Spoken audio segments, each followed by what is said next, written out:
be aggregated in one team.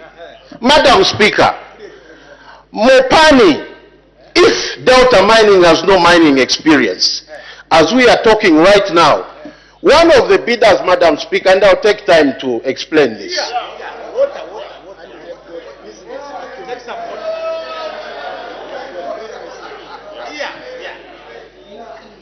We had one bidder, Madam Speaker, who was saying they will come and prune 2,500 miners. Delta Mining, about experience in mining, because sometimes you just want to talk. Madam Speaker. Order, honorable members, honorable minister, maybe because of time. I'll confuse you, yes. Order, order. Order, honorable members, let me give guidance. In view of the limitations of time, maybe if the honorable minister can restrict himself to the ministerial statement and answer the questions. If there will be need for another ministerial statement, then that will be up to the minister to determine whether he needs to come back with a further statement or not. But let's stick to the ministerial statement. Madam Speaker, thank you very much for that guidance. The same members, Madam Speaker, are asking questions that seemingly are not in the statement. So sometimes they are forcing me to go off the statement because, Madam Speaker, you realize that the country and the world is watching us.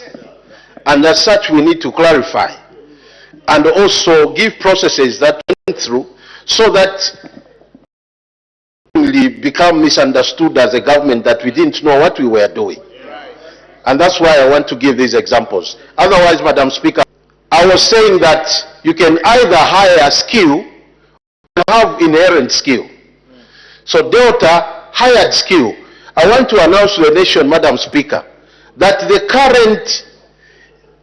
current CEO of Delta Mining was announced as one of the best mining engineers in the world.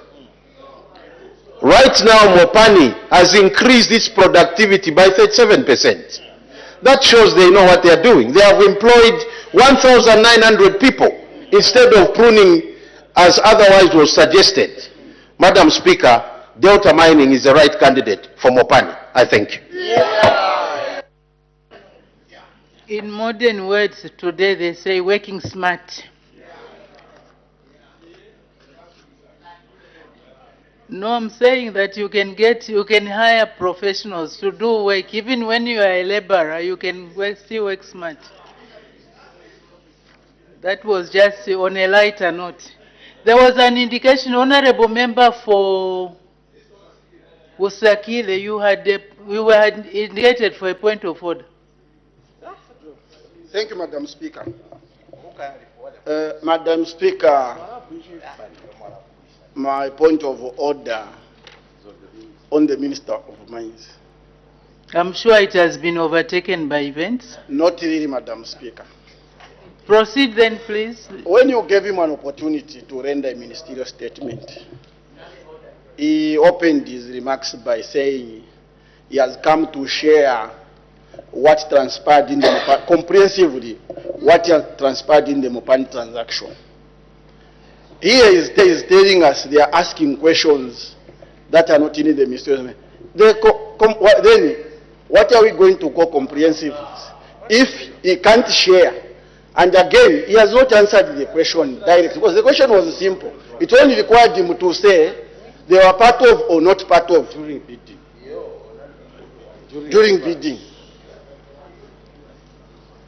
Is the minister in order to run away from going, not to answer questions that is being asked?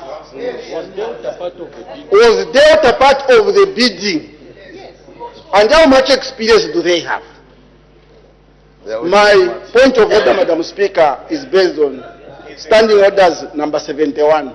I seek your serious ruling, Madam Speaker. I thank you.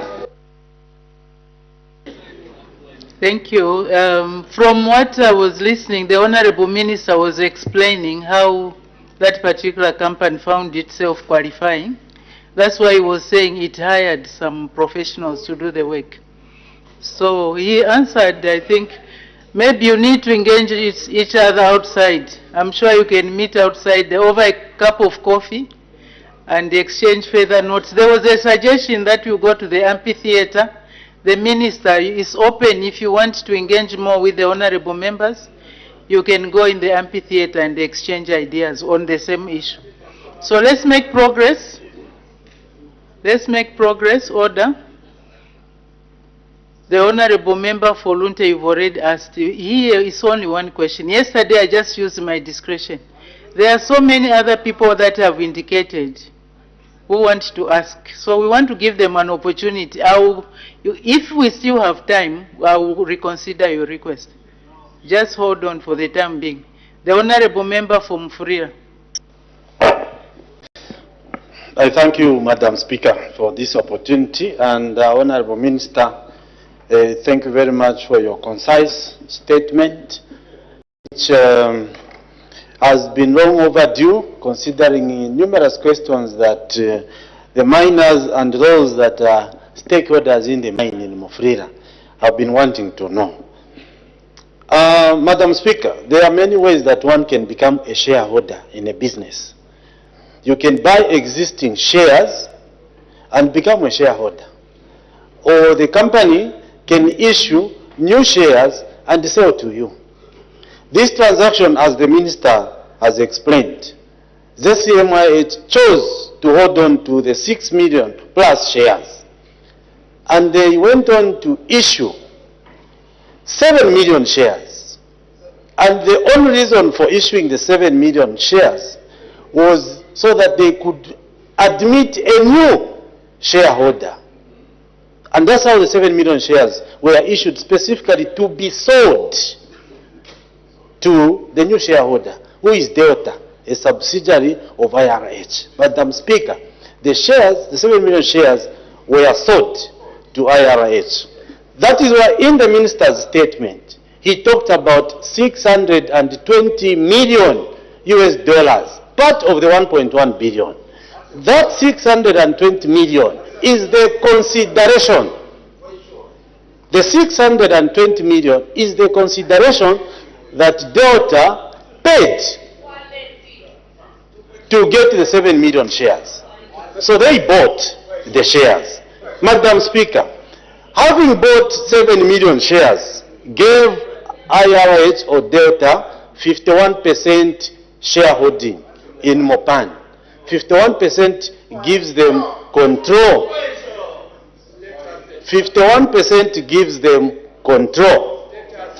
As we are speaking, that asset is in the control of Delta or IRH. The question, Madam Speaker, IRH having acquired control, the miners are asking what is going to happen to the 3 years, the miners of Mopan in Mufulira and Kitwe. This is the question, Honorable Minister, through Madam Speaker. They worked 3 years when the asset was 100% in the hands of ZCMIH. Now control has shifted from ZCMIH to IRH. The miners are asking what is going to happen to the 3 years that they worked when the company was under ZCMIH. They are waiting to be advised whether there is a separation package or a package of Mwabombeni under ZCMIH, because now this asset is under IRS. That, Madam Speaker, is the question whether Takwava or Rokokwava, but the miners want to know this question, Madam Speaker. Will they be paid for the 3 years that the company was under ZCMIH 100%? I submit, Madam Speaker. I think at this rate we will need a professor in company law to come and deliver a lecture. The Honorable Minister of Mines and Minerals Development. Thank you very much, Madam Speaker, and thank you, Honorable Member. Madam Speaker, You have rightly said, I'll be given what is due to me, Madam Speaker.